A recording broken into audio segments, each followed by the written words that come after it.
नमस्कार दोस्तों, मैं आपका दोस्त आशीष शर्मा एक बार फिर से आशीष शर्मा क्लासेज में आपका बारंबार स्वागत करता हूं।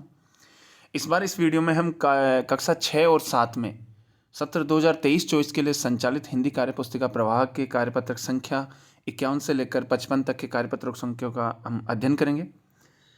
वीडियो स्टार्ट करने से पहले मैं आपको बता देना चाहता हूँ कि अगर आप वीडियो इस चैनल पर पहली बार देख रहे हैं, नए हैं, तो आप चैनल को लाइक कीजिए, कमेंट कीजिए, सब्सक्राइब कीजिए और बेल आइकन को ज़रूर दबाएं ताकि लेटेस्ट जो भी आने वाला वीडियो है वो आप तक तुरंत पहुंच जाए। वीडियो को लास्ट तक देखिएगा, अंत तक देखिएगा ताकि आपको अच्छे से समझ में आए। वीडियो पूरी तरह से आपको अच्छे समझाने के लिए बनाया गया है। चलो वीडियो को स्टार्ट करते हैं। पहला प्रश्न है, समाचार का मुख्य विषय क्या है। अब ये देखते हैं, इसमें आप एक समाचार पत्र छपा है। अब ऑनलाइन भेजे जाएंगे प्रश्न पत्र। राजस्थान नर्सिंग काउंसिलिंग की ओर से 15 मार्च को होने वाली एएनएम भर्ती प्रथम और द्वितीय वर्ष की मुख्य परीक्षा प्रश्न पत्र परीक्षा केंद्र पर ऑनलाइन भेजे जाएंगे। प्रदेश में 12 परीक्षा केंद्र बनाए गए हैं। 2641 प्रशिक्षणार्थी परीक्षा में शामिल होंगे। काउंसलिंग के रजिस्ट्रार डॉक्टर शशिकांत शर्मा ने बताया कि अब वह परीक्षाओं के प्रश्न पत्र भी अब उस सभी परीक्षा केंद्रों पर ऑनलाइन ही प्रेषित किए जाएंगे। शर्मा ने बताया कि संबंधित परीक्षा केंद्रों को परीक्षा समय से 45 मिनट पूर्व प्रश्न पत्रों को केंद्र अधीक्षक व पर्यवेक्षक के स्तर पर ओटीपी के माध्यम से अति गोपनीय प्रक्रिया अपनाते हुए भेजा जाएगा। सालाना 50,000 परीक्षार्थियों की परीक्षा आयोजित की जाती है। अब इसमें ये एक विज्ञापन दिया, एक बार अखबार की कटिंग है, तो उसमें प्रश्न पूछ रहा है समाचार का मुख्य विषय क्या है। तो यहाँ पे हमने लिखा है अब ऑनलाइन भेजे जाएंगे प्रश्न पत्र। दूसरा है, ऑनलाइन प्रश्न पत्र किस परीक्षा हेतु भेजे जाएंगे। तो इसमें एएनएम प्रथम और द्वितीय वर्ष की मुख्य परीक्षा हेतु। तीसरा प्रश्न है, क्या प्रश्न पत्रों की गोपनीयता रखा जाना जरूरी है, कारण सहित लिखिए। तो इसमें हमने लिखा है हाँ, जिससे योग्य प्रशिक्षणार्थियों का चयन होता है। चौथा प्रश्न है, ऑनलाइन प्रश्न पत्र भेजने से क्या अर्थ है। तो इसमें लिखा है कंप्यूटर पर ऑनलाइन माध्यम से परीक्षा का आयोजन। पांचवा प्रश्न है, विद्यालय से जुड़े समाचारों के शीर्षक को नीचे दिए गए स्थान पर लिखें।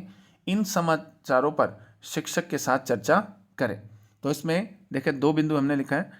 8वीं बोर्ड परीक्षा फॉर्म नवंबर में भरे जाएंगे। दूसरा, नई शिक्षा नीति के तहत यह होंगे बदलाव। इसी प्रकार छठा प्रश्न है, स्कूल की भित्ति पत्रिका के लिए गांव या मोहल्ले से जुड़ा एक समाचार बनाइए व इसे भित्ति पत्रिका पर लगाइए। तो इसमें हमने लिखा है ग्रामीण ओलंपिक खेलकूद प्रतियोगिता दिनांक 15/12/2023 से 20/12/2023 तक, स्थान राजकीय उच्च प्राथमिक विद्यालय आवाड़ा रेवदर सिरोही। ये हमने कार्यपत्रक संख्या 51 का हमने अध्ययन किया। अब हम देखते हैं कार्यपत्रक संख्या 52। कार्यपत्रक संख्या 52 में देखते हैं, निम्नलिखित गद्यांश को पढ़कर दिए गए प्रश्नों के उत्तर लिखिए। शरीर के बहुत से अंग ऐसे भी हैं जो तभी काम करते हैं जब हम उनसे काम में लेते हैं। इन अंगों की गति मांसपेशियों के द्वारा होती है। इन्हें हम अपनी इच्छानुसार सिकोड़ या फैला सकते हैं। चलना, दौड़ना, झुकना, उठना, मुड़ना, खाना, बोलना आदि अनेक क्रियाएं जैसी मांसपेशियों द्वारा की जाती हैं, जो हमारी इच्छा द्वारा नियंत्रित होती हैं। हमारे शरीर में अनेक मांसपेशियां हैं। इनमें आँखों को घुमाने वाली छोटी मांसपेशियों से लेकर जांघों की बड़ी मांसपेशियों तक सम्मिलित हैं। ये मांसपेशियां तभी सशक्त और समर्थ बनी रहती हैं जब तक इनसे काम लिया जाता रहता है। पहला प्रश्न है, अंगों की गति किसके द्वारा होती है। तो इसमें हमने दूसरे नंबर पर टिक लगाया है, मांसपेशियों के द्वारा। इसी प्रकार दूसरा प्रश्न है, हम अपनी इच्छा अनुसार किसे सिकोड़ या फैला सकते हैं। तो तीसरे नंबर का ऑप्शन है मांसपेशियों को। तीसरा प्रश्न है, दिए गए प्रश्नों का उत्तर 1 या 2 पंक्ति में दीजिए। जैसे पहला प्रश्न, इसमें व्यायाम करना क्यों आवश्यक है। तो हमने इसमें लिखा है व्यायाम करने से हमारी मांसपेशियां मजबूत और गतिशील रहती हैं, इसलिए व्यायाम करना आवश्यक है। दूसरा है, क्या हमें योगासन भी करना चाहिए। लिखिए हाँ, हमें योगासन भी करना चाहिए। योगासन से एकाग्रता व शरीर स्वस्थ रहता है। तीसरा प्रश्न है, मांसपेशियां कब तक समर्थ बनी रहती हैं। तो मांसपेशियां तब तक समर्थ बनी रहती हैं जब तक इनसे काम लिया जाता है। चौथा है, वाक्यों से विशेषण शब्द छांटकर लिखिए। अब देखिए, मैंने जो इन वाक्यों में अंडरलाइन किया है वो सभी विशेषण है। मुझे सफ़ेद घोड़ा अच्छा लगता है, तो इसमें सफ़ेद जो है वो विशेषण है। दूसरा है हलवाई ने 10 किलो लड्डू बनाए, तो 10 किलो ये विशेषण है। पिताजी कुछ खिलौने लेकर आए हैं, तो कुछ ये विशेषण है। मुझे लाल गुलाब पसंद है, तो लाल ये विशेषण है। दिवाली के मेले में बहुत भीड़ थी, तो बहुत ये विशेषण है। यहाँ हमने कार्यपत्रक संख्या 52 का अध्ययन किया। अब हम देखते हैं कार्यपत्रक संख्या 53। कार्यपत्रक संख्या 53 में हम देखते हैं दिए गए अनुच्छेद को पढ़कर प्रश्नों के उत्तर दीजिए। तो इसमें है आइए आपको लिए चलते हैं झीलों की नगरी उदयपुर में। उदयपुर शहर में हमें संगमरमर के महल और पहाड़ों की एक कतार के साथ झीलें ही झीलें दिखाई देती है, इसलिए इसे झीलों की नगरी कहा जाता है। यहाँ की फतेह सागर झील, सहेलियों की बाड़ी तथा पिछोला झील आकर्षण का प्रमुख केंद्र है। पिछोला झील के बारे में कहा जाता है कि महाराणा लाखा ने इस झील का निर्माण एक बंजारे के द्वारा करवाया था। महाराजा उदय सिंह ने सन 1559 ईस्वी में उदयपुर शहर को बसाया था। मोती मगरी पर महाराणा प्रताप की मूर्ति है। इसके आसपास सुंदर बगीचे हैं। राजस्थान का यह खूबसूरत शहर देश विदेश से आने वाले सैलानियों के लिए एक खूबसूरत पर्यटक स्थल है। अब इनसे संबंधित इस अनुच्छेद से संबंधित कुछ प्रश्न जो है वो दिए गए हैं, इनको हम हल करते हैं। तो पहला प्रश्न दे रखा है, दिए गए प्रश्नों के उत्तर लिखिए। पहला है झीलों की नगरी कौन से शहर को कहा जाता है, तो इसमें लिखेंगे उदयपुर को झीलों की नगरी कहते हैं। दूसरा है उदयपुर के प्रसिद्ध दर्शनीय स्थानों के नाम लिखें, तो इसमें है फतेह सागर झील, सहेलियों की बाड़ी, पिछोला झील, मोती मगरी आदि। इसी प्रकार इसमें तीसरा प्रश्न है उदयपुर शहर किसने बसाया था। उदयपुर शहर किसने बसाया था, तो इसमें हमने लिखा है महाराजा उदय सिंह ने सन 1559 ईस्वी में बसाया था। दूसरा है वाक्य बनाएं, जैसे देश विदेश से इस शब्द को शामिल करते हुए वाक्य बनाना है, तो हमने लिखा है जयपुर में लोग देश विदेश से आते हैं। दूसरा है खूबसूरत, जयपुर खूबसूरत शहर है।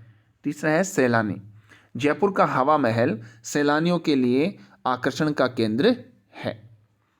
चौथा है बंजारा, तो बंजारा जाति राजस्थान की एक घुमक्कड़ जाति है। तीसरा प्रश्न है पिछोला झील किसने बनवाई थी, तो उत्तर है महाराणा लाखा ने एक बंजारे के द्वारा पिछोला झील जो है वो बनवाई थी। इसमें लिख देंगे महाराणा लाखा ने एक बंजारे द्वारा पिछोला झील बनवाई थी। ठीक है, आप इसमें लिख दीजिएगा आगे। चौथा है यदि आपको उदयपुर जाने का अवसर मिले तो आप वहां जाकर क्या क्या देखना चाहेंगे, तो इसमें लिखेंगे फतेह सागर झील, पिछोला झील, मोती मगरी, सहेलियों की बाड़ी आदि। पांचवा प्रश्न है झीलों और नदियों को प्रदूषण से बचाने के लिए हमें क्या क्या करना चाहिए, तो उत्तर है झीलों और नदियों को प्रदूषण से बचाने के लिए हमें कचरा आदि नहीं फेंकना चाहिए, नालियों का गंदा पानी व अपशिष्ट इसमें नहीं छोड़ना चाहिए, स्नान, कपड़े धोना आदि कार्य नहीं करना चाहिए। अब इसमें हमने ये कार्यपत्रक संख्या 53 का अध्ययन किया। अब हम देखते हैं कार्यपत्रक संख्या 54। कार्यपत्रक संख्या 54 में हम देखते हैं एक अनौपचारिक पत्र लिखना है, जिसमें है आप शाहपुरा जयपुर में रह रहे मित्र अमर को एक पत्र लिखिए जिसमें उसके द्वारा खेलों में किए गए अच्छे प्रदर्शन का वर्णन किया गया हो। तो देखिए प्रिय मित्र अमर, नमस्ते। इधर साइड में देखिए राइट साइड में लिख दिया हमने जगह का नाम शाहपुरा जयपुर और नीचे दिनांक लगा दी 15/12/2023। अब इसमें लिखते हैं मैं यहाँ सकुशल हूँ, आप भी कुशल पूर्वक होंगे। मैंने समाचार पत्र में आपके खेल प्रदर्शन के बारे में पढ़ा। आपने बास्केटबॉल की टीम के कप्तान के रूप में अच्छा प्रदर्शन किया। आप और आपकी टीम के अच्छे प्रदर्शन के कारण आपकी टीम ने पहला स्थान प्राप्त किया। इसके लिए मैं आपको बहुत बहुत बधाई देता हूँ। खेल हमारे स्वास्थ्य के लिए खेलना अच्छा है। आपने परिवार, गांव, जिले का नाम रोशन किया है।